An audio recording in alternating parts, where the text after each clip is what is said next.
This is the first week of the second stage of the life of the Centre of Excellence for Creative Industries and Innovation, the point of intersection between higher education institutions, government and industry. Firstly, it's a little bit different from many other centres of excellence because we're the only humanities-based centre of excellence in the country. Most of them are in the sciences. We're a little bit different because we're very broad in a disciplinary sense. We're very multidisciplinary and we're highly focused on a central problem. And that problem is how we can demonstrate that creative industries, content industries, and the disciplines that feed them can be a vital part, an integral part of any national innovation system. And one of the big markers of change was the Cutler Review in 2008.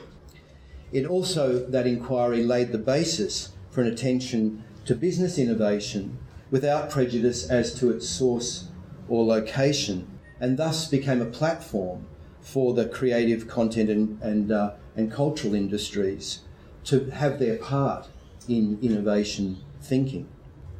We developed with Terry the world's first conceptualisation of the content industry's role in innovation systems. But we've laid down an evidence base that shows that the creative economy is broader and deeper than anyone had before provided evidence for. We've developed new models of the relation of culture and the economy, in which culture is seen as a leading contributor to social change. We've worked with schools and education policymakers to deal with the challenges of the digital natives. We've explored the implications of the potential of digital literacies at a population level. We've conducted depth scholarship that gives analytical structure to some of the central cultural phenomena of our time. With the project YouthWorks at our Swinburne node in Melbourne, what was once a demonstrated project has become a genuine social enterprise with spin-offs in formal education and training. We have major commitments in China where the so-called Queensland model, the creative industries precinct here, is a model that has been examined by many. That's really, I hope, a good introduction to where we have come from and where we're going in the centre. And I'd now like to ask Terry to take us straight into the next session. The combination of getting our policy settings right, as well as significant transformative investments like the National Broadband Network, are changing everything. Government, not just as a new way of doing business with citizens, but a new way of embracing what it is to be part of a democracy. How the Commonwealth Government purchases its ICT tools is a critical determinant in the public sector's capacity to innovate. It has a deadening effect. If we don't have a procurement system that allows for nimble companies and new ideas to come in and go and compete and be able to pitch up in an open environment where you're not comparing apples with apples, because there's so many new ways to do things these days.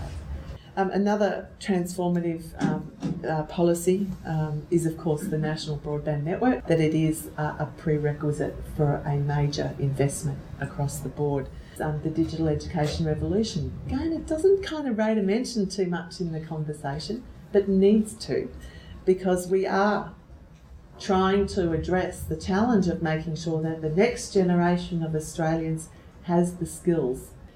I've talked about Gov 2.0 a lot. I characterise the issues in three main categories. One is democratising data. The second plank I describe, a pillar, is citizen-centric services. My view is that technology and all that it is capable of doing can resolve the somewhat arcane structures of government that citizens endure.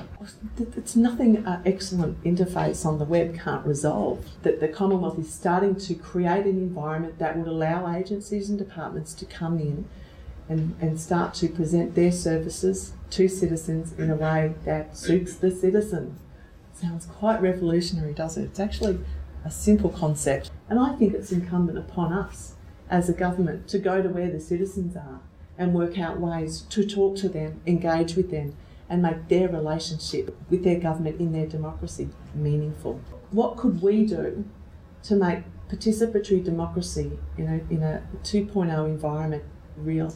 The principles of public sphere were to be able to have a completely open and transparent conversation with a group of citizens who were interested in a particular topic.